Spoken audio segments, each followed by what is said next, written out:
Olá, tudo bem? Mais um Papo de Aliado, o programa que traz informações pertinentes para a sua empresa, para o seu dia a dia como empreendedor e empresário. E sempre com os temas que mudam o dia a dia das empresas, então hoje a gente vai falar uma coisa que eu acho muito importante, poucas pessoas se atentam a isso. Incentivos fiscais para as empresas inovadoras. Como aproveitar as oportunidades disponíveis. Bom, como você sabe, o Papo de Aliado é um programa do Grupo Alliance, um grupo de empresas que se reúnem para garantir indicações seguras para qualquer negócio.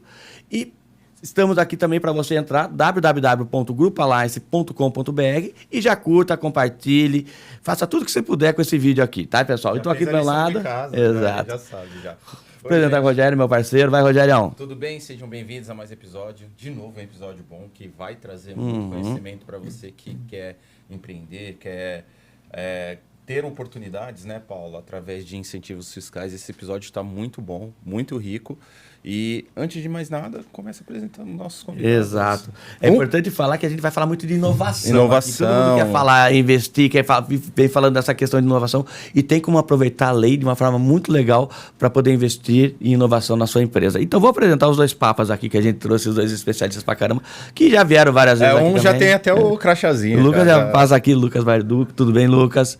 Cidirley, Fabiano. Tudo bem, gente? Vou deixar que vocês se apresentem. Tudo bem com vocês?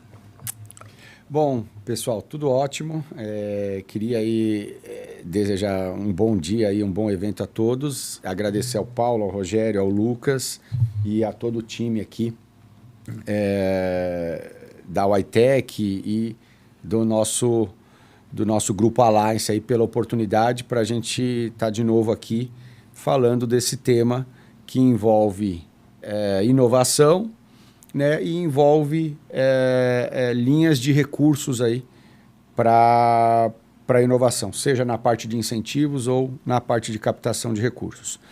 Bom, para quem não me conhece, meu nome é Cidirley Fabiani, eu sou sócio fundador da Gestiono, uma consultoria que está completando aí 20 anos de mercado. Nós nascemos dentro da USP, mais precisamente dentro da Escola Politécnica, que é a Escola de Engenharia da USP.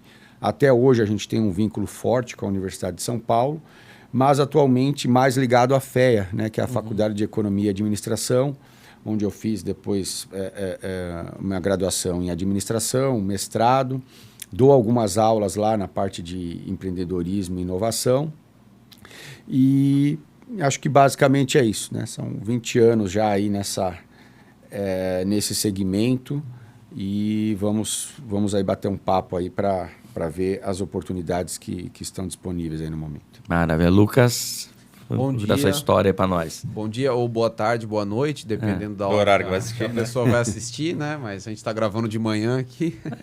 De qualquer forma, vai ter um resto de bom dia. Vai ter. Obrigado de novo pelo convite, né? Como o Paulo comentou, já estive aqui algumas vezes, né? Já tenho o cartãozinho fidelidade, né? Do Papo de Aliado, mas é um prazer estar aqui. Sempre a gente tem conversas novas, temas diferentes. E meu nome é Lucas Barduco, né? Eu sou sócio do Machado Nunes, da área da consultoria tributária. A gente tem atuado em todos os temas de consultoria tributária, mas mais recentemente bastante com reforma tributária, né? Tanto para associações, né, setoriais quanto para empresas. E o tema da inovação é um tema recorrente, né, na questão não só de tributação, né, mas de empresarial geral, né, um assunto muito interessante. Então é um prazer novamente comentar desse tema aqui junto com o Cidirley. Então vamos já entrar um pouco nesse assunto. Vou perguntar para você, Lucas, como as empresas podem aproveitar esses benefícios fiscais, quais são eles e como explicar isso de forma simplificada para os empresários? Bacana. A legislação brasileira traz muitos incentivos fiscais, né? É uma característica do nosso sistema aqui. É no mundo inteiro ou só o Brasil tem essa característica? O mundo inteiro tem incentivos fiscais, né? Isso é fato. Não existe nenhum país que não tenha incentivos fiscais, a menos que exista algum aí que eu desconheça, né? Mas a princípio todos têm. A questão é que o Brasil tem muitos incentivos fiscais e muitas normas que trazem regras diferenciadas para setores, tá? Isso não é puramente algo nobre, né? Na verdade, a gente sabe que o Brasil é um país complicado, aí tem muita coisa que deriva de lobby, tem muita coisa que deriva da forma como a gente trata aqui, né? Falam que é o país da meia entrada, né? Então, assim, os setores brigam, eles conseguem ali alguma coisa, mas também existem incentivos fiscais que são muito interessantes e que não dá para a gente enquadrar dessa forma, como meia entrada, lobby. Não, são incentivos bacanas e interessantes mesmo que vão ali no sentido caminham no sentido de ajudar o desenvolvimento da economia, né? Então, acho que o principal incentivo, o Sidney pode falar depois muito bem dele, mas é a Lei do Bem, né? O principal incentivo para inovação, né? Que tem no Brasil é a Lei do Bem. Muitos outros países têm incentivos similares à Lei do Bem, às vezes até mais agressivos. Então, e ele não é um incentivo que foi criado para beneficiar um ou outro empresário. Não, ele é um incentivo bem bacana mesmo para inovação geral. A gente tem lei de informática, né, que daí já é mais específico para um setor, mas é bacana também, vinculado à questão da inovação. A gente tem Sudan e Sudene, que são incentivos não propriamente para inovação, mas para atividades consideradas estratégicas para a economia nacional. Então pega bastante indústria, pega telecom, pega o setor energético, né, para empresas que se instalam nas áreas de administração da Sudan e da Sudene, que são basicamente ali os estados do norte e do nordeste.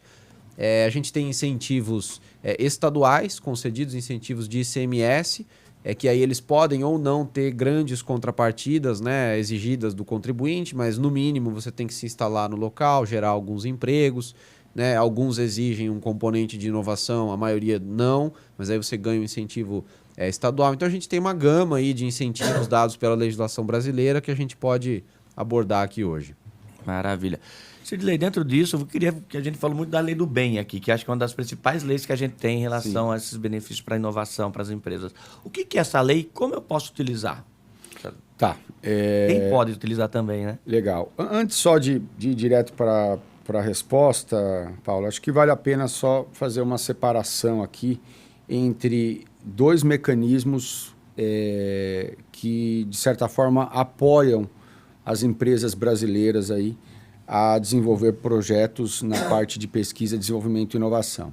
Então, quando a gente fala desses mecanismos públicos, de um lado, sim, a gente tem os chamados incentivos fiscais. Resumidamente, as empresas que fazem investimentos, né, e atendem certos critérios, né, certas condições, elas vão ter direito aí a pagar menos impostos, né? Então, dentro dessa categoria de incentivos fiscais aí voltados para a inovação, a gente tem como carro-chefe a Lei do Bem, e aí eu já vou responder a sua pergunta.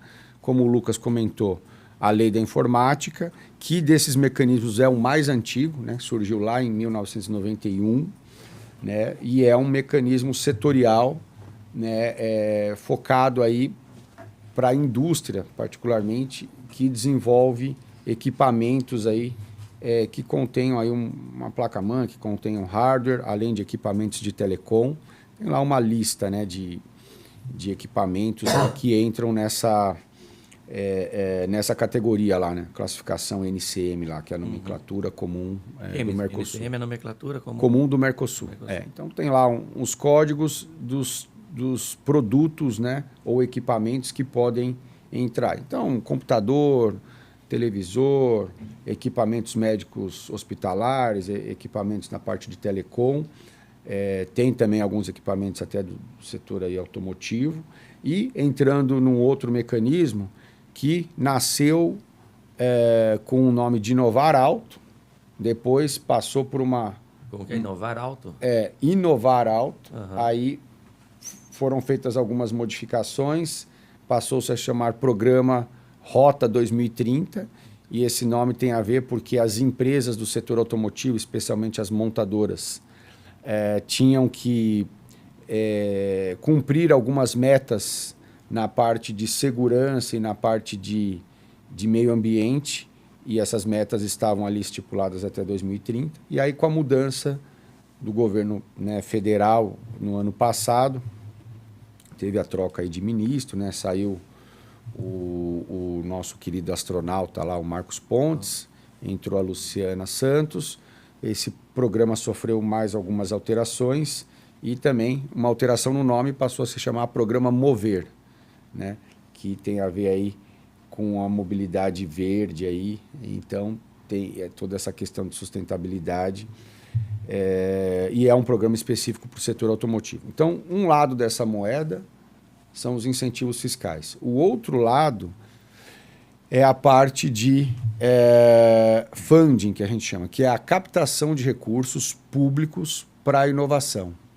E aí a gente tem algumas agências públicas que disponibilizam várias linhas de recursos, tanto linhas reembolsáveis como linhas não reembolsáveis para o desenvolvimento de projetos. Então aí a gente tem a FINEP, tem as FAPs, que são as Fundações de Apoio à Pesquisa, que são entidades estaduais. Então aqui em São Paulo a FAPESP, Rio de Janeiro a FAPERJ, assim vai para a maioria dos estados.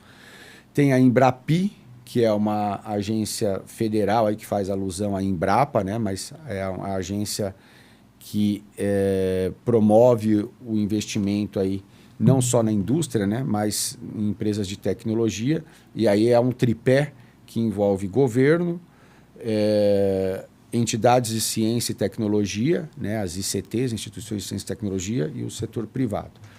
Então, são dois lados aí de uma moeda. Incentivos fiscais dados para investimentos realizados. Então, o incentivo fiscal ele olha para o passado. Uhum. E a captação de recursos, ela olha para projetos que serão desenvolvidos. Então, ela tem um olhar mais para o futuro. Voltando para a lei do bem.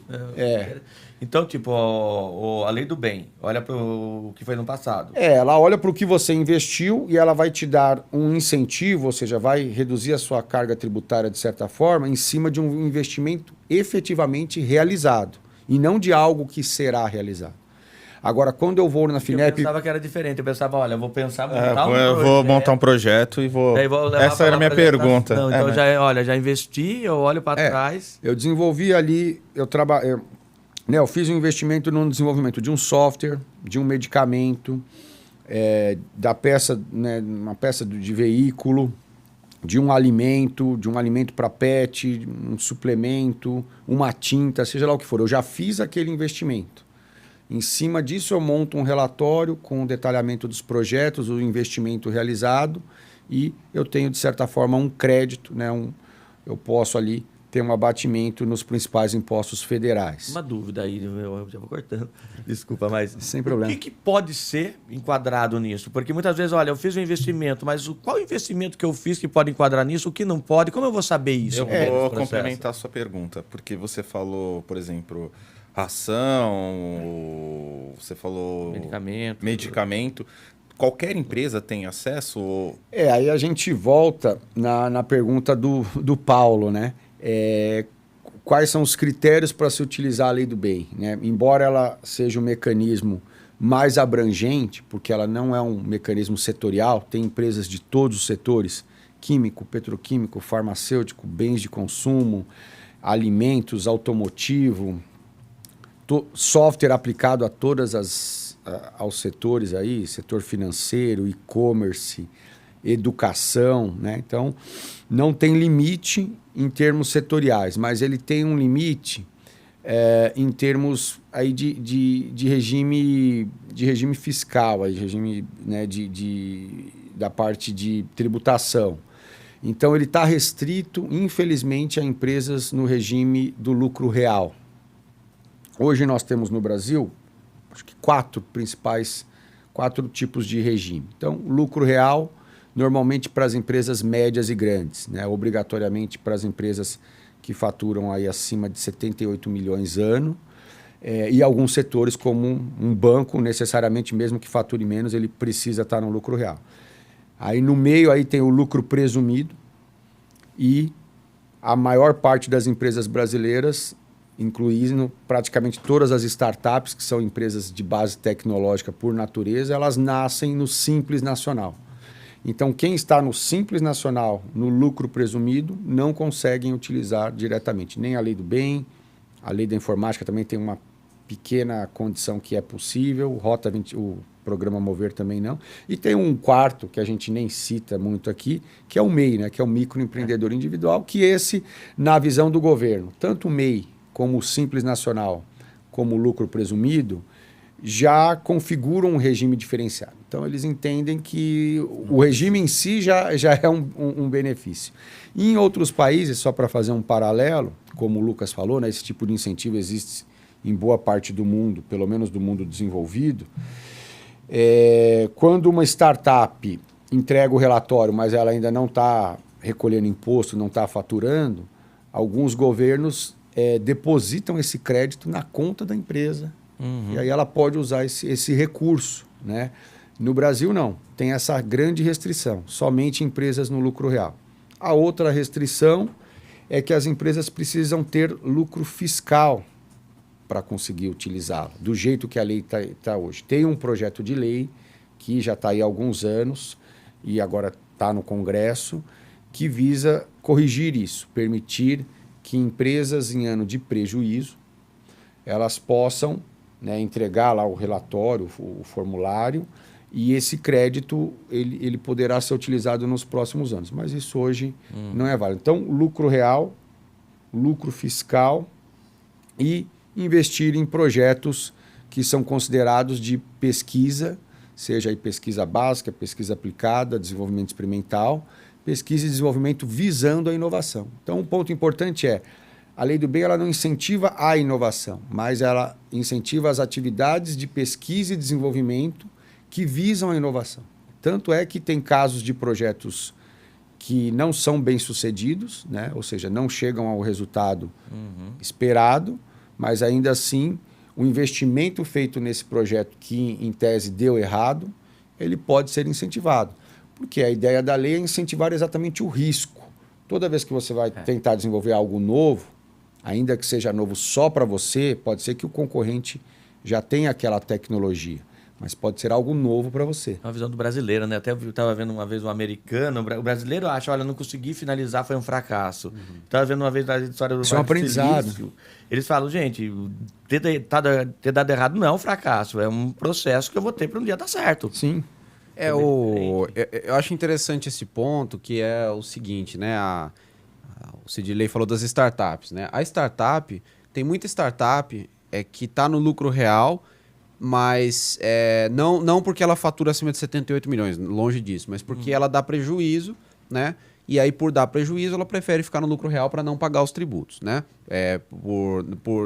Não por sonegação, é que se você dá prejuízo, você não está no planejamento lucro real. tributário dentro das regras. Isso, né? É elisão fiscal, a gente tem grande diferença entre é um planejamento válido, né? Que ela dá prejuízo e tal. E como o Sidney comentou, os benefícios, não é só a lei do bem, mas eles são pensados para empresas no lucro real que dão lucro. Porque eles são todos calculados em cima do imposto de renda a pagar.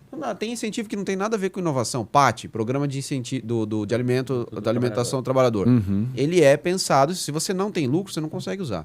Então, eu acho que o ambiente legislativo brasileiro é muito ruim para a inovação por conta disso. Ele é muito focado em grande empresa que dá lucro. Né? Eu vi recentemente uma palestra super legal lá na Deloitte, que era específica sobre inovação. Eles chamaram várias pessoas lá. Ele foi organizado, acho, pelo Bossa Nova, esse evento ali. E um pessoal que investe, né, bastante. E aí teve uma vez no Grupo Alliance lá fazer uma apresentação. Sim. Teve eles são muito conhecidos, né? E aí teve uma pessoa lá que ele era responsável por uma área de inovação da Braskem e que comentou, ele assim, embora ele seja vinculado a essa empresa, na verdade ele cuida dos investimentos que ela faz em pequenas, né? E eu gostei muito da definição que o cara deu, assim, ele disse, olha, o brasileiro é muito criativo, né? Assim, não tem dúvida, a gente não inova pouco porque a gente não tem criatividade, né? Longe disso, o brasileiro é muito criativo, acho que todo mundo sabe disso, né? Não precisa de nenhuma... Só que para a inovação funcionar, tem um passo a passo posterior à mera criatividade que é muito relevante. Então você tem uma ideia, assim. Você tem uma ideia, eu vou juntar água com semente de soja e isso vai me gerar um novo combustível. Inventei isso agora, né? Mas assim, não basta você ter a ideia, você precisa de muito desenvolvimento depois, muita pesquisa. E a pesquisa é uma queima de caixa, você está jogando dinheiro fora, entre aspas, assim. Dá prejuízo para a empresa por anos. Então ela tem que receber dinheiro para aquilo, tem que ter gente disposta a ter paciência, tem que ter alguém tecnicamente capaz de avaliar, porque essa ideia que eu tive aqui, misturar água com um negócio de soja, vai gerar um combustível? Eu não sei dizer, acho que vocês não sabem, nem o Sidney deve saber. Não. Precisa de alguém técnico que avalie se aquilo ali é um projeto viável ou se aquilo é uma furada. Precisa depois de dinheiro para... Tá bom, então não é furada, dá para fazer. Mas como que a gente vai fazer isso ser eficiente? Então tem muitas etapas. A legislação brasileira, o incentivo já não funciona para essa empresa que está queimando o carro. Ela funciona se você for fazer o projeto dentro ali do Itaú, do Bradesco, aí funciona. Mas se você tem uma startup e vai captar dinheiro, não vai funcionar, porque aquela startup vai dar prejuízo, você não vai conseguir usar o incentivo. Toda a legislação de, assim, startup, ela tem uma mecânica muito única, né, que não tem a ver com o processo da inovação, mas assim, como que eu vou remunerar esse profissional? Eu quero remunerá-lo baseado em ações, né, stock option, eu quero dar participação no resultado, A legislação brasileira funciona muito mal para tudo isso, porque é tudo pensado, você vai ver, não, vamos ver a legislação do PLR, participação nos lucros, vamos ver a legislação de stock option. É tudo pensado para grandes empresas, assim, o stock option da multinacional, o stock option da gigante brasileira. Não é pensado para inovação. Então a gente tem todo um ambiente legislativo que não ele é grande parte tributário, mas é culpa também do trabalhista ali, de outras questões, que ele não é pensado para empresas inovadoras, ele é pensado para grandes empresas executando aquelas coisas de sempre.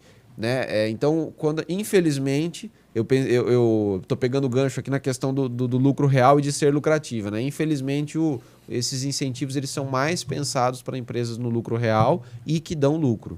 E não é sacanagem, desculpa palavreado, mas a pessoa do lucro presumido não poderia usar isso também? Não tem forma? Por que não tem nessa abrangência? Olha, todo mundo quer inovar, todo mundo quer. A gente já fez essa pergunta há muito tempo e muitas vezes nas reuniões aí com o pessoal do governo e tudo mais, e o grande argumento é que tanto a Receita quanto o TCU, né, o Tribunal de Contas aí da União, primeiro assim, eles entendem que esses outros regimes, presumido, simples, etc., já são regimes diferenciados. Essa é a primeira. A segunda é que eles não têm braço, não têm condições de fiscalizar. Então, teria um problema para operacionalizar isso, né? Então, como dentro do sistema do lucro presumido ou da plataforma lá de emissão de nota, essas coisas, como que você faria o uso do mecanismo e como o governo conseguiria fiscalizar isso. Porque uma coisa é fiscalizar o universo das empresas no lucro real, que é um universo muito mais restrito. Se você estender isso para o lucro presumido, já cresce dezenas de vezes, e para o lucro para o simples, que é onde está, acho que mais de 80%, 85% das empresas brasileiras, o controle disso ficaria algo inviável, né, para a estrutura que o governo tem hoje. Né? Então, esse é o argumento e acaba limitando muito, especialmente para as startups, né, que acabam, como a gente depois pode comentar um pouco na parte de captação de recursos, tendo muita dificuldade para acessar os recursos públicos de FINEP, especialmente FINEP, né? Ou mesmo FAPESP, porque aí a FAPESP tem vários programas, aí o principal deles, o PIP, né? Que é o programa aí de apoio à inovação, à pesquisa, né? Na pequena empresa. No caso da FAPESP, o projeto tem que ser bem restrito à parte de pesquisa. E a maior parte das empresas já está numa fase mais avançada de desenvolvimento experimental. Aí, o órgão mais relevante aí para esse tipo de projeto é a FINEP. E aí cai num grande problema, que é a tal da garantia real. Né? A FINEP exige, para a maioria dos casos aí, de empréstimo reembolsável, garantia real. E que garantia tem uma startup que normalmente ali está desenvolvendo software, né? Então, como que ela vai dar uma garantia real? O que se enquadra como uma garantia real? Você tem imóveis ou recursos financeiros mesmo dos sócios, mas se ele tem um recurso financeiro, ele coloca, não precisa ir buscar lá e passar por todo aquele trâmite burocrático que demora aí 5, 6 meses em média, né? Então, vai uma crítica aqui também, né, para esses mecanismos que dificultam muito o acesso ao recurso público para as startups, né? E por isso que a gente vê outros países, aí, especialmente tendo a Europa aí como referência, com o desenvolvimento aí de startups muito mais avançado do que o Brasil, embora o Brasil seja, em muitos casos, uma potência bem maior do que Portugal, Espanha. E sabe o que é louco? Eu vi na CNN que o nível de competitividade do Brasil está lá embaixo. Saiu uma pesquisa de 69 empresas, o Brasil é a 62ª. A gente está atrás de Colômbia, de Peru, de países. Sim. Então, tipo, o nosso nível de competitividade para competir com outros países em inovação, em oferecer novos produtos, nova tecnologia, a gente está, tipo, nas últimas posições. E ouvindo vocês, a gente percebe que se a gente tivesse um pouquinho mais de incentivo, a gente estaria muito mais bem ranqueado e poderia competir com países da Europa, por exemplo. Mas a gente está atrás de Colômbia, de Peru, de Chile. Os andinos são muito mais avançados, né? Comparando os andinos com o Mercosul, assim, é que o Mercosul tem o Uruguai, que é um país bastante avançado, mas pensando no Brasil, Argentina, assim, Venezuela... Argentina e Venezuela são os últimos colocados. Né, sem dúvida, né? Você fala do ranking do Business, não é? Isso. Argentina e Venezuela são... Mas se você olhar os andinos ali, se você olhar o Chile, por exemplo... Chile e Peru. Tá muito na frente. Mesmo o Peru e a Colômbia são países mais pobres que o Brasil, né? É complicado. Um país que eu acho que, em termos de inovação, assim, eu considero ele imbatível se você comparar o tamanho, é Israel, né? Israel é espetacular. Claro, os Estados Unidos tem mais inovação que Israel, mas assim, olhando o tamanho, né? Mas a visão de inovação em Israel é muito Não, diferente, é né? impressionante, assim, é impressionante. Agora, voltando um pouco à questão da lei do bem, desse trabalho que fazem, eu sei que vocês dois, Gestiona e a Machado Nunes tem uma parceria de ajudar as empresas nesse processo. Eu queria entender como que eu empresário, eu dono de uma grande empresa de lucro real, como eu posso ver, como eu posso utilizar o trabalho de vocês para saber se eu tenho esse direito ou não? Como que vocês fazem essa análise? Olha, Paulo, a primeira coisa que deve ser feito, né, a gente tem feito muitas reuniões para abordar não só a lei do bem, todos esses mecanismos aí.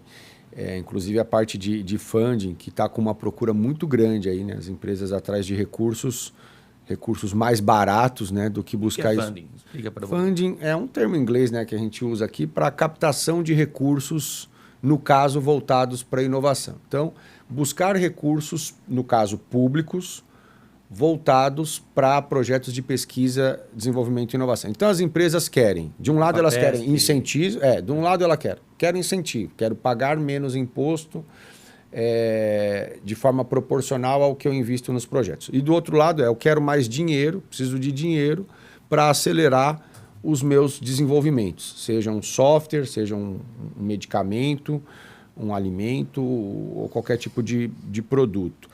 Então, o que é a primeira coisa que precisa ser feita na empresa? É um diagnóstico, né, que seja conosco, ou com a Machado, ou com as consultorias em geral. Esse diagnóstico, normalmente, ele é gratuito. É como se você fosse pedir um orçamento. Você está com um problema no seu veículo, você vai pedir um orçamento. Normalmente, esse orçamento é gratuito. Ou seja, o mecânico vai fazer uma avaliação, falar, olha, tem que trocar tais e tais peças, isso vai demandar tanto tempo, tanto de mão de obra, né? E você decide ou não seguir adiante.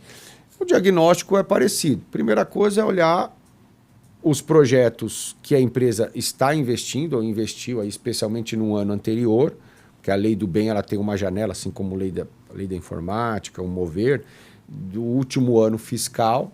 Então, inclusive, a gente ainda tem uma pequena janela de oportunidade para aproveitar os incentivos da lei do bem do ano passado. Mas, assim, a gente faz um diagnóstico e olha, nós estamos agora em 21 de agosto de 24, né? Então, ainda tem uma pequena janela para olhar o que as empresas no lucro real e que tiveram lucro no ano passado, no que elas investiram entre janeiro e dezembro do ano passado. Então, vamos analisar esses projetos. E aí, esses projetos são analisados à luz da Lei do Bem, que é a Lei 11.196, de 2005. Então, essa lei nasceu lá em 2005. Tem um decreto, que é o Decreto 5798, de 2006. Então, essa lei começou a operar oficialmente em 2006. Ela substituiu um programa que já existia, que era o PDTI, e o PDTA, que era o Programa de Desenvolvimento Tecnológico Industrial e Agropecuário. E aí, depois disso, tem uma continuidade aí de legislação, né? A Instrução Normativa da Receita Federal, 1187, que traz ali mais algumas diretrizes, e, em particular, um manual internacional, que é o Manual de Frascati. Então, esse diagnóstico é feito com base na análise dos projetos à luz dessa legislação, desse manual de Frascati e de um guia, o Guia da Lei do Bem, que é um guia que foi desenvolvido por um comitê, um grupo aí de especialistas e o próprio pessoal do MCTI. Quem que é o MCTI? É o Ministério da Ciência, Tecnologia e Inovação, que é o órgão que cuida de todos esses mecanismos que a gente tá comentando aqui. Então, primeira coisa é fazer um diagnóstico, seja dos projetos que a empresa já investiu, para ver se ela tem direito aos incentivos, ou os projetos que ela pretende investir e se tem linhas de financiamento que podem disponibilizar recursos ou a fundo perdido, que é o melhor dos cenários, que é aquele que não precisa ser devolvido, ou um recurso reembolsável, mas a uma condição em termos de juros e em termos de prazo, né, de carência, prazo para pagamento, muito mais interessante do que a empresa buscar esse recurso no setor financeiro privado, que evidentemente é mais caro, né? Só basta a gente ver a Selic, né, que hoje está em 10,5% ao ano, né? Com certeza, qualquer empréstimo no setor privado vai ser maior do que isso, né? certeza. Porque aí tem a Selic mais o spread aí mais o risco e tudo mais. Quando a gente vai para os órgãos públicos, especialmente a FINEP, esse valor está hoje em torno de 6,5%, 7% ao ano. Então, é um valor que, quando você considera isso para montantes mais elevados, aí, na casa dos milhões, para pagamento em 10 anos ou até mais, faz uma diferença muito grande aí, né, em termos do volume de juros a ser pago. E a carência aí, que normalmente é uma carência de 2 anos aí para começar a pagar. Então, respondendo a sua pergunta, primeira coisa que precisa ser feito é um raio-x, é um diagnóstico do que a empresa já investiu nos últimos anos, em particular no ano anterior, no que ela está investindo atualmente e no que ela vai investir. A partir dali, a gente monta um mapa, né, um quadro com as alternativas e os cenários ali e o que se encaixa melhor para a empresa. Quais leis? Daí seria só a lei do bem ou pode daí incluir? Pode ser lei do bem, pode ser lei da informática, pode ser o programa Mover, se for uma empresa do setor automotivo. Agora, o legal da captação de recursos é que ela não tem essa restrição do lucro real. Então, isso se aplica também às startups. O grande problema da startup, como eu comentei, é o tal da garantia real, né? Mas a gente tem feito aí a captação de recursos para diversas startups. Inclusive, ontem eu estava aí num fundo, né, num fundo de investimento, que tem ali algumas dezenas de empresas, de startups investidas, e provavelmente aí a gente vai iniciar a captação para algumas delas aí já nas próximas semanas aí. Legal. Entendeu? Bom, uma coisa bacana que eu acho é, assim, o Sidney mencionou várias normas, né, e o manual de Frascati, enfim, que a gente tem que avaliar, mas para o diagnóstico preliminar, a verdade é que numa reunião ali de 1 hora com os times, a gente consegue ter uma noção muito boa do que ele tem de oportunidade. Exato. Não precisa avaliar tanta coisa, né, para fazer esse diagnóstico. Então é até da forma simples. Tipo, eu sou um cliente, eu vou chegar. Você falou manual de Frascati, eu falei, vixe, não tem esse negócio. Não, aí é a parte do trabalho em si, né? Mas pra gente entender, vamos lá, você é o cliente, você é elegível ou não. Isso você não precisa de tanta coisa. É uma conversa, tem que entender um pouquinho. Tem os requisitos básicos, né? Ter sido lucrativo, estar no lucro real, precisa ter a CND, né? A certidão negativa de débitos, certidões em dia, a positiva com efeito de negativa, né? A gente chama de certidão de regularidade fiscal. Tem que ter isso. Mas, assim, além disso, aí me explica aí um pouquinho o que você tem de inovação. Às vezes tem coisa que não parece inovação, assim, no senso comum, mas né? Por exemplo, às vezes você está desenvolvendo um software que é para a sua empresa, mas ele é parecido com outras soluções que já existem no mercado. Então, ele não é algo assim inovador no sentido de que alguém olharia e falaria, nossa, caramba, que coisa inovadora. Não é isso.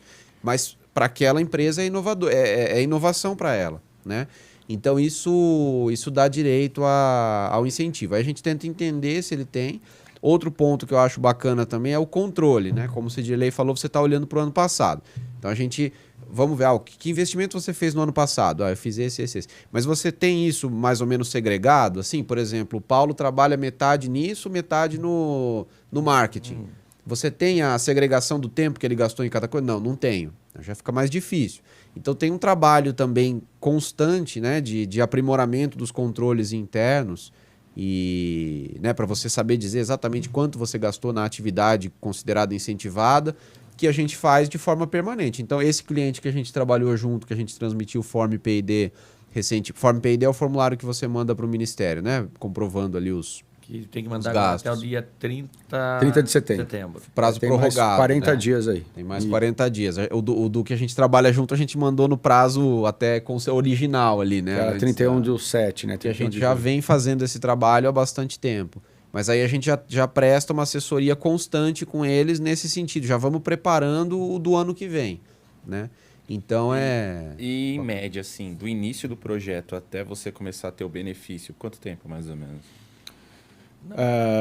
Vamos lá, tem algumas. Falando especificamente da Lei do Bem, o interessante da Lei do Bem é que você pode usar o incentivo fiscal dentro do próprio exercício.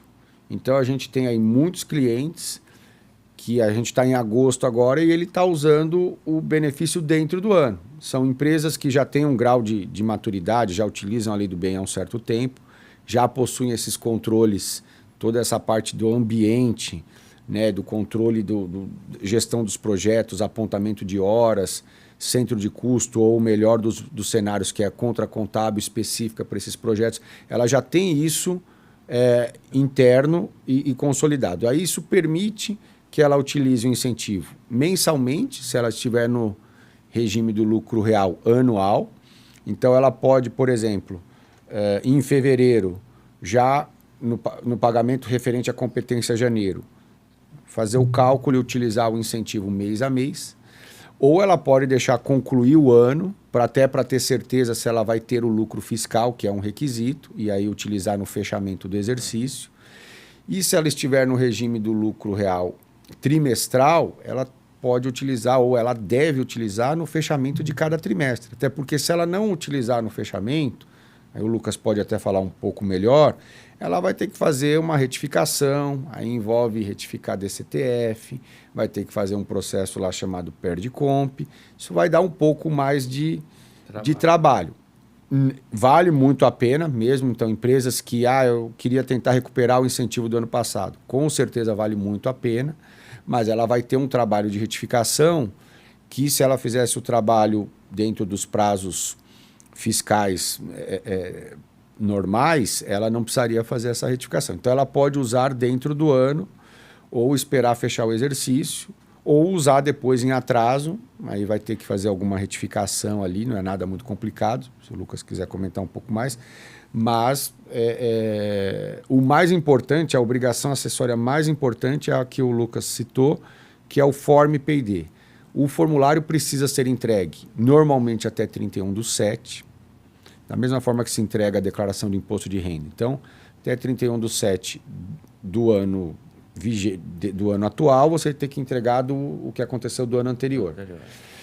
O governo fez uma alteração significativa na plataforma, né, de envio desses formulários, e com isso eles estenderam o prazo, né, deram mais 60 dias. Então tem uma janela de oportunidade até 30 de setembro, ou seja, até o final do mês que vem, para entregar. Então é possível, nesses 40 dias, fazer um diagnóstico, como o Lucas falou.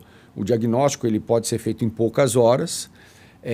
Para o cliente, ele não vai perceber, mas no nosso diagnóstico, aqui dentro a gente está avaliando a lei, o decreto, o manual de Frascati, o guia da Lei do Bem. Quando a pessoa conta o que é o projeto, a gente está fazendo essa análise. Lógico, num primeiro momento... Isso não.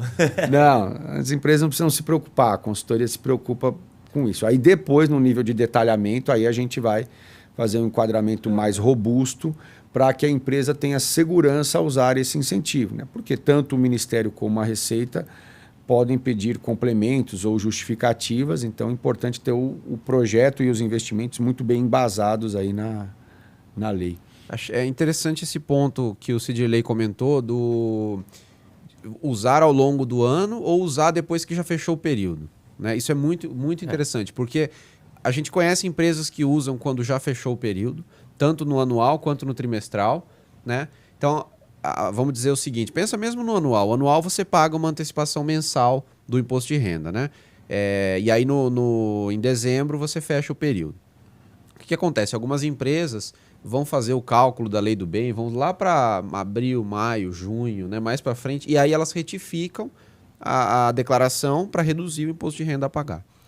A retificação em si é um processo rápido e fácil, é uma coisa que você faz em minutos. A retificação em si, mais transmitir o PERDICOMP, é uma coisa que você, em 1 hora, você consegue fazer se você tiver o número fechado. O ponto aqui não é o operacional da retificação, é os aspectos práticos vinculados a isso. Então, às vezes, uma empresa que faz o fechamento trimestral, ela reporta o lucro líquido dela para os investidores.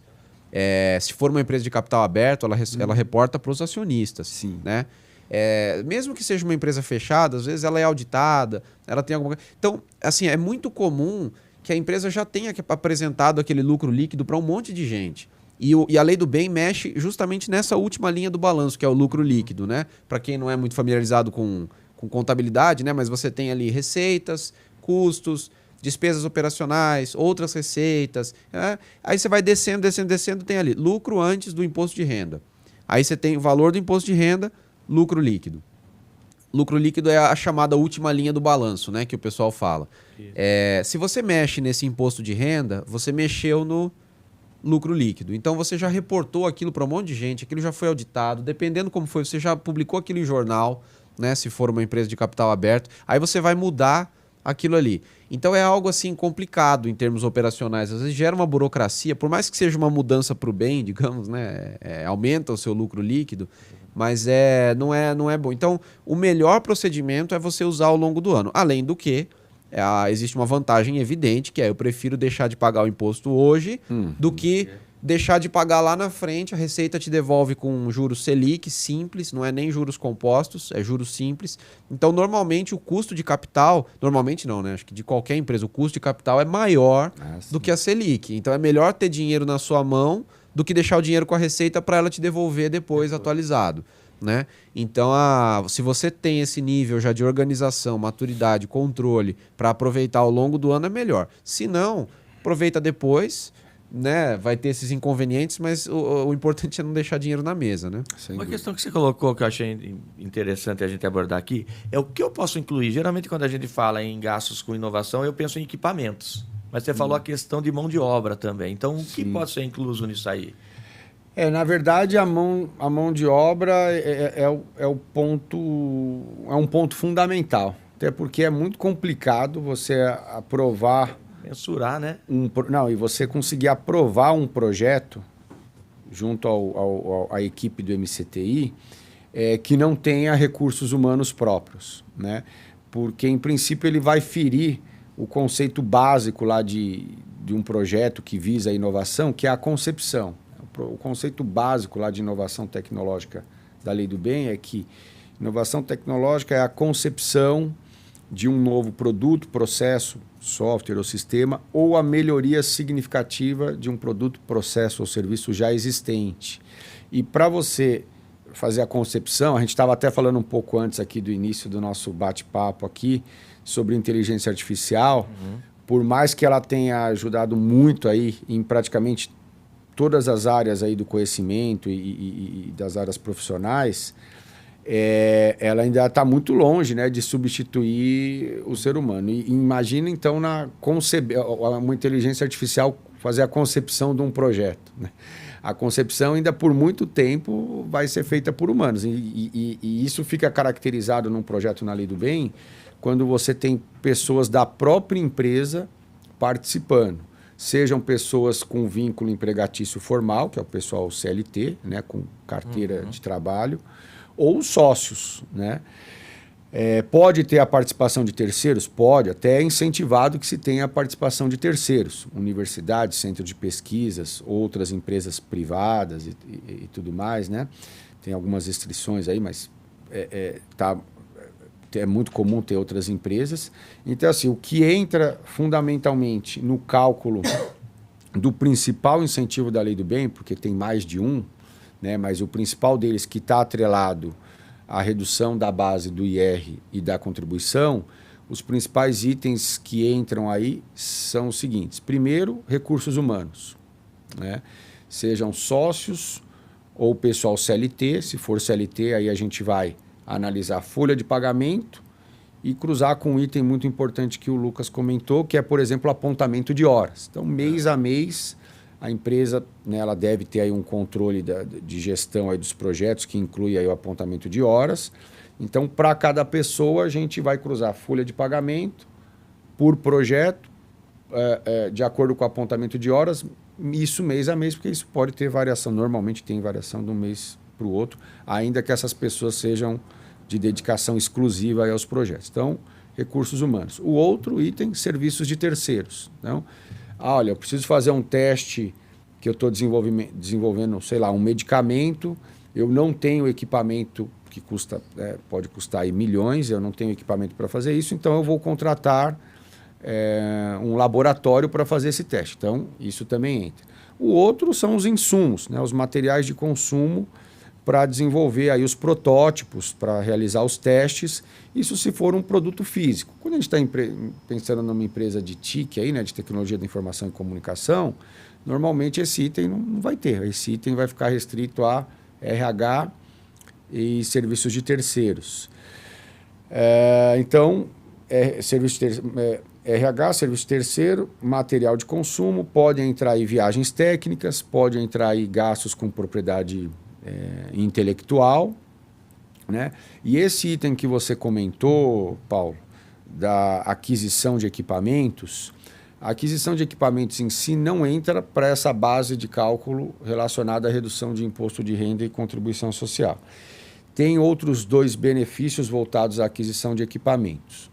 Um deles é o desconto de 50% da alíquota de IPI, que é o Imposto sobre Produtos Industrializados, que esse é um item que provavelmente vai sofrer alteração com a reforma tributária, né?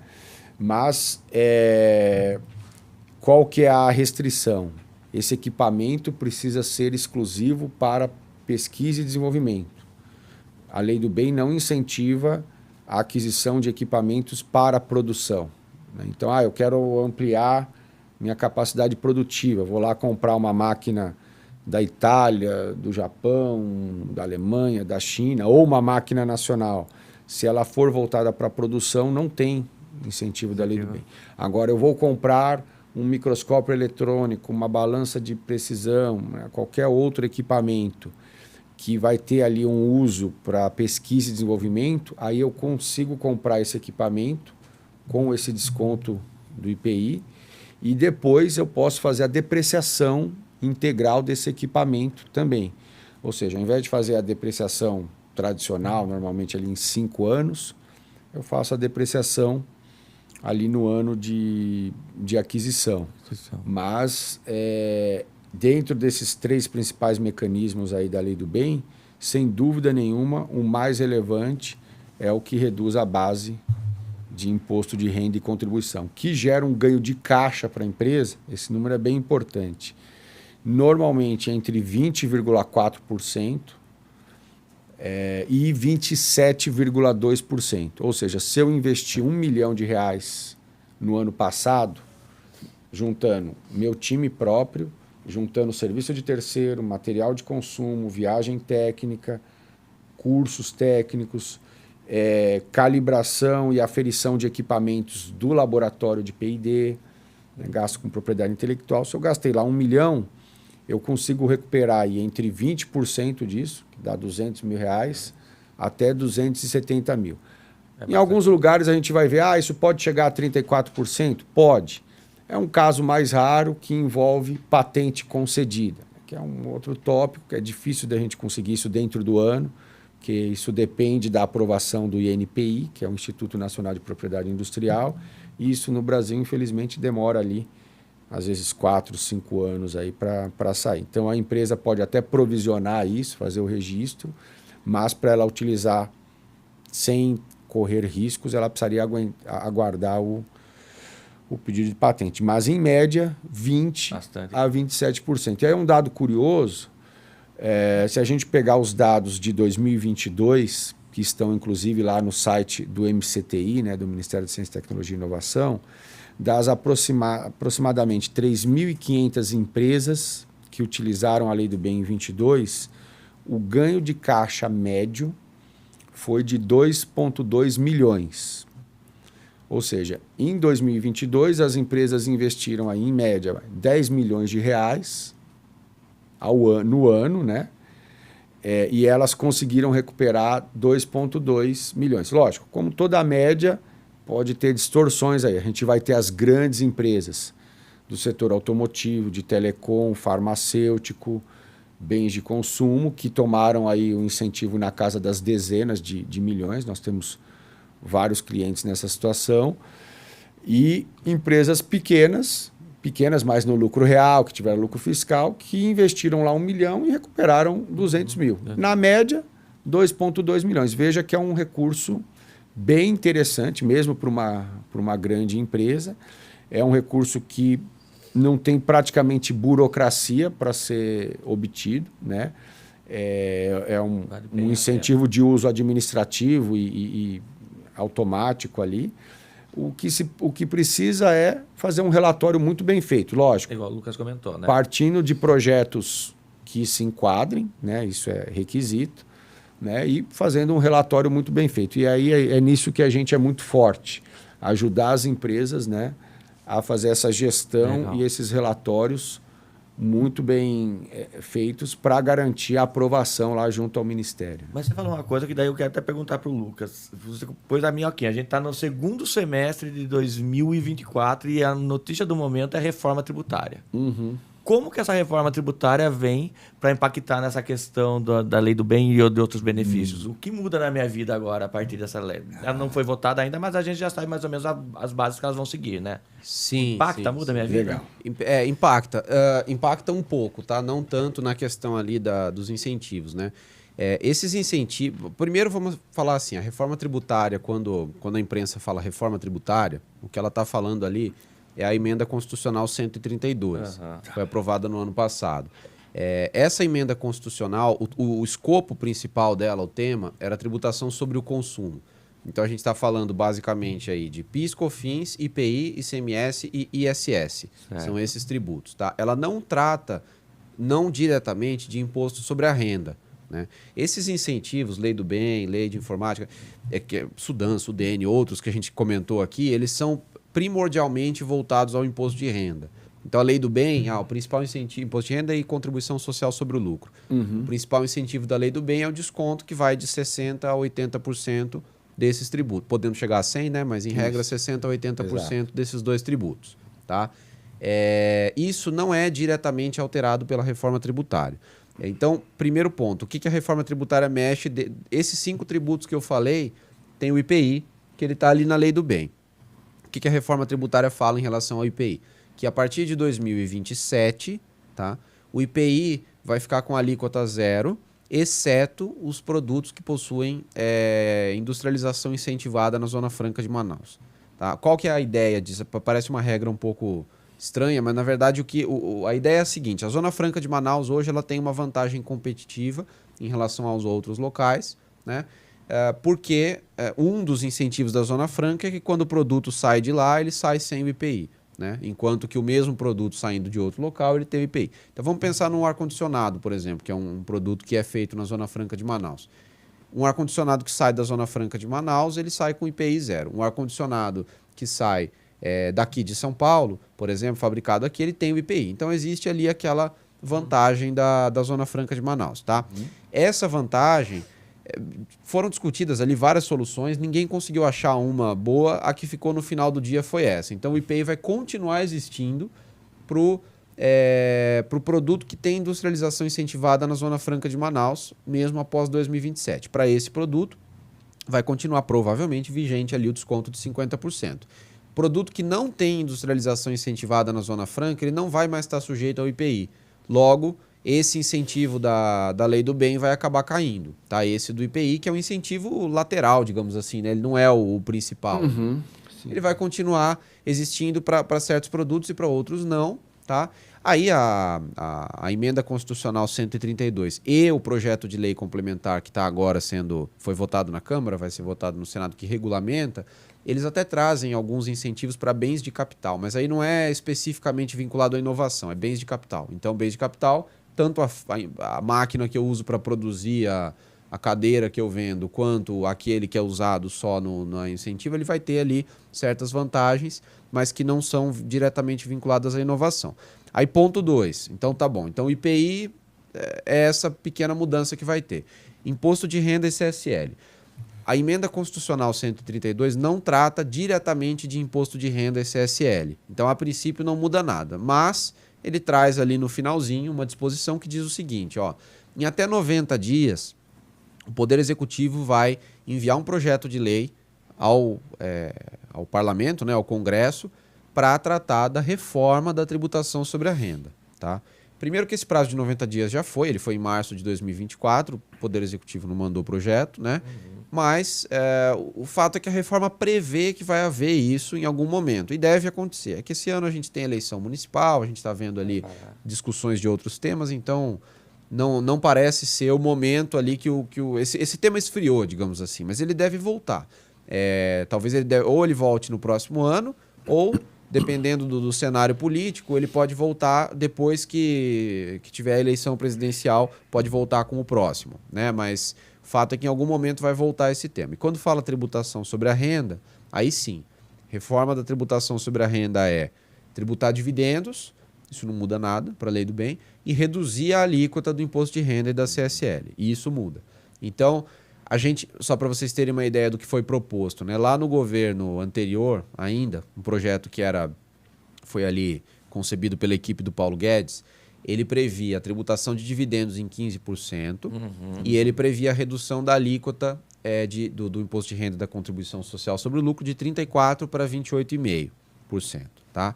Então, aí qual é o impacto disso? Se a gente tem uma redução de 5 pontos ou 6 pontos percentuais, né? Começaria com 5,5 pontos, aí tinha um cronograma que ele ia caindo para 28, 27,5. Então a gente está falando de uma redução no imposto de renda e CSL de 5,5% a 6,5%. Tá?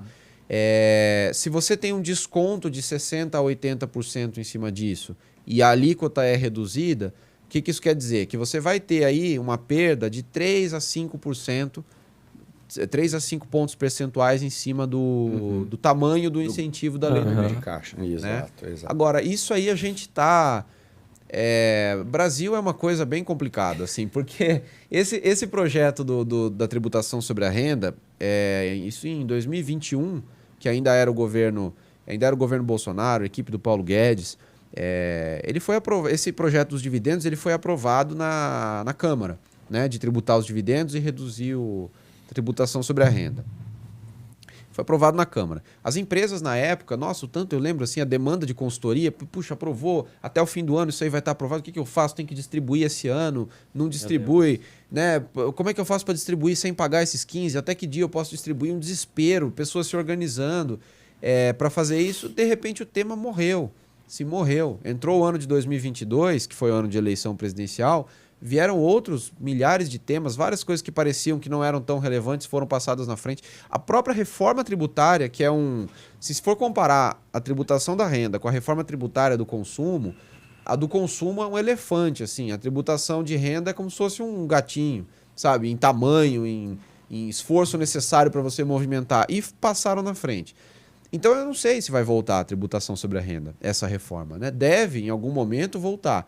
Mas hoje o tema está totalmente fora do radar, né? O governo trouxe 20 temas na frente, né? Priorizou outras coisas. O governo federal já não está com a mesma força que ele tinha no começo agora, então o parlamento, às vezes ele não está interessado nesse tema. Então, hoje o que a gente tem é um impacto muito pequeno nesses incentivos decorrentes da reforma tributária. Mas a reforma tributária vai sair. Não, a reforma tributária vai. Aliás, eu diria o seguinte, ela já saiu. A emenda constitucional ela já traz os parâmetros e diretrizes e ela traz um calendário de transição que começa em 2026 e vai até 2032. Então a gente uma coisa que a gente pode dizer a partir de 2027, que é o primeiro ano... 26 é um ano que tem um teste, uma alíquota teste, mas que serve só para a gente ter uma ideia. Ele não vai efetivamente acarretar em desembolso. 2027, a partir de 2027, a gente vai ter a reforma tributária entrando em vigor aos poucos. Isso a gente pode dizer, tá? E, aliás, 2027 é o ano que o IPI vai ser zerado.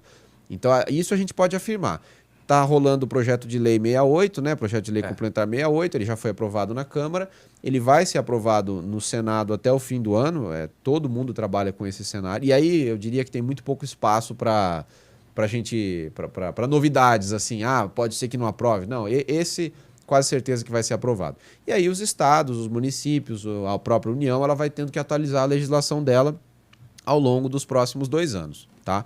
Mas a gente pode dizer que 2027 a gente vai ter o começo da reforma tributária. Isso já está certo. Mas o impacto não vai ser tão grande, então. Na lei do bem, não. O que impactaria a lei do bem seria a reforma da tributação sobre a renda, que aí a gente ainda não tem nem o projeto de lei, digamos assim. Ainda está muito embrionário. Então vai bem mais para frente. Gente, o problema que eu sempre falo é o relógio. A gente sempre joga contra com o relógio, cara. Ainda mais quando o papo flui, né, Rogério? Passa rápido, né? Então eu vou pedir para vocês finalizarem com orientações, conselhos que vocês dariam para o empresário que está assistindo, para a pessoa, para o gestor, para quem quer inovar. Lembrando que a câmera de vocês é essa. Pode falar dentro para a câmera. Legal. Bom, queria começar aí agradecendo, né, mais uma vez o convite, a oportunidade aí de participar aí do Papo de Aliado. Então, e ao tempo de todos aí, né? E já adiantando que a gente está à disposição aí para qualquer esclarecimento. O que eu diria aí para os empresários, né? Primeiro, a gente vive realmente num país que tem essa questão tributária muito complexa, né? E mesmo com as reformas aí que estão por vir, que o Lucas comentou, não vai simplificar tanto assim a nossa vida. Então, as empresas elas devem buscar, sim, todas as alternativas, todas as oportunidades que estão aí. Então, dentro do universo de incentivos fiscais, se a sua empresa está aí no lucro real e teve lucro aí no ano passado, vale a pena olhar o incentivo aí da Lei do Bem, porque ainda tem uma janela de 40 dias, é um prazo curto, mas é possível, ainda que seja fazer um projeto piloto, né, um programa piloto com 1, 2, 3 projetos, é possível aproveitar uma parte, pelo menos, né, do incentivo do ano passado. Ou já pensar aí num planejamento para 2024 e começar a usar já dentro do ano ou se estruturar para utilizar o incentivo no fechamento do exercício. Então, esse é um ponto importante. E o outro lado, na parte aí, de captação de recursos, mesmo as grandes empresas, né, as empresas que estão saudáveis aí do ponto de vista financeiro, recurso barato, né, é sempre bem-vindo, né? Então, tem aí esses órgãos, em particular a FINEP, mas a FAPESP aqui em São Paulo, né, e outras agências, a Embrapi também, tem aí muito recurso, né, e estrutura também para ajudar aí a impulsionar os projetos que vocês querem desenvolver. Os projetos sempre voltados, né, sempre com viés tecnológico, né, sempre com viés de desenvolvimento e inovação. Tem muitos recursos aí disponíveis. Então, vale a pena buscarem esses mecanismos, sejam os incentivos ou essa parte de recursos públicos. E aí, nesse sentido, podem contar conosco aí, né? A Gestiona está aí há 20 anos aí no mercado e a gente está aí à disposição aí para ajudá-los, para fazer uma pré-análise, um diagnóstico, para vocês entenderem aí as oportunidades. Então, fica aí a mensagem e o meu muito obrigado aí por mais essa oportunidade aí. Deixa também já os seus contatos, Pra então, quem quiser, né? Pra quem quiser entrar em contato com a Gestiona, onde a gente localiza vocês? Bom, tem o nosso site, né, que é o www.gestiona.com.br. A gente também é responsável pelo portal da Lei do Bem, né, o principal portal do país aí, né, que trata sobre esse tema, que é o www.leidobem.com.br. Também é muito fácil encontrar a Gestiona aí nas redes sociais. E quem quiser aí o meu contato direto aí, tem o meu e-mail, né, que é S do meu primeiro nome, aí, Cidirley, né, S Fabiani com I, que é o meu sobrenome, I no final. Então, sfabiani@gestiona.com.br, né? Aí fiquem à vontade aí para nos procurar aí, que a gente dá o retorno o mais rápido possível. Maravilha. E Lucas, por favor, sua mensagem final aí para o pessoal. Legal. Bom, primeiro, obrigado para todo mundo que está assistindo ou que vai assistir, né, a esse videocast. É sempre um prazer, agradeço também o convite. Acho que a mensagem aqui é, primeiro, a importância, né, de entender se a empresa está sujeita a benefício fiscal. A gente está num país em que o sistema tributário tem uma relevância muito grande na operação da empresa, então às vezes pequenas vantagens tributárias que você obtém mudam completamente a sua margem, mudam completamente a sua competitividade, mais do que em outros países, né? Todo mundo sabe que o brasileiro paga bastante tributo e que o nosso sistema é muito complexo. Então, entender, né, com assessoramento, com os apoios aí para compreender quais incentivos fiscais são aplicáveis à sua atividade. A Lei do Bem, a gente está perto do prazo, então esse talvez seja um tema a se priorizar, né? Antes de tudo, vamos entender se eu sou elegível à Lei do Bem, já que está perto do prazo de entregar o Form PID referente ao ano passado. Mas aí tem outros incentivos também, compreender e contar, obviamente, com assessoria especializada para isso. Acho que esse é o ponto principal para o empresário. Além de se preparar para a reforma tributária, enfim, tudo aquilo que a gente já está habituado a orientar em relação à tributação, mas esse incentivo, o Cidirley passou dados aqui, me parece que ele é pouco usado, né, comparado com o que poderia ser. Sem dúvida, né? Se a gente avaliar que no país inteiro, depois de 18 anos, aí, inclusive a gente teve aí lá atrás na inauguração lá da Lei do Bem, e na comemoração dos 18 anos aí, que foi feito um evento simples, né? Mas foi feito um evento lá em Brasília de comemoração aí dos 18 anos aí no final do ano. São só cerca de 3.500, 3.600 empresas no país inteiro utilizando esse incentivo. Lei da informática, cerca de 500, 550 empresas. E o Rota 2030 não chega, que agora passou a se chamar Programa Mover, não tem 100 empresas, né? Então, quando a gente olha o país como um todo e compara, especialmente com os países europeus, tem um universo aqui gigantesco para a gente, de empresas que poderiam e não estão utilizando. O mesmo vale para a parte de captação de recursos aí, junto à FINEP e outros órgãos aí estaduais, até órgãos municipais. Então é isso. Vou passar os contatos aqui. A gente está no site, né, www.machadonunes.com.br. A gente tem também LinkedIn, tem Instagram, tem Facebook, né, sempre Machado Nunes. E o meu contato pessoal é L de Lucas Barduco, né, com 2 Cs, BARDUCCO, @machadonunes.com.br. Então a gente fica à disposição e agradece. Bom, pessoal, eu só tenho que agradecer uma aula hoje, muito bom, né? Tema muito bom, velho. E lembrar que, como o Cidirley falou, gente, isso é para você compartilhar, porque tem muita gente que poderia utilizar esse Poucas benefício, empresas esses benefícios utilizam, e não né? utilizam. Poucas Daí a gente reclama que o Brasil não tem um vai ambiente pra bom para frente, inovação. A gente tem que ver o que tem para poder utilizar. Por isso, já curta, compartilhe, deixa o seu like aí. Custa nada, tá aqui, já Se manda para inscreva aquele no seu canal amigo. e entra no site aciona o do Grupo sino. Alliance, que se você quiser encontrar eles também, a Machado todos Nunes lá. já Gestiona, também está no nosso site, tá bom, pessoal? Gente, é isso. Obrigado, até a próxima. Obrigado, gente. Valeu. Se vemos no próximo episódio. Até Um abraço, mais. pessoal. Um abração aí.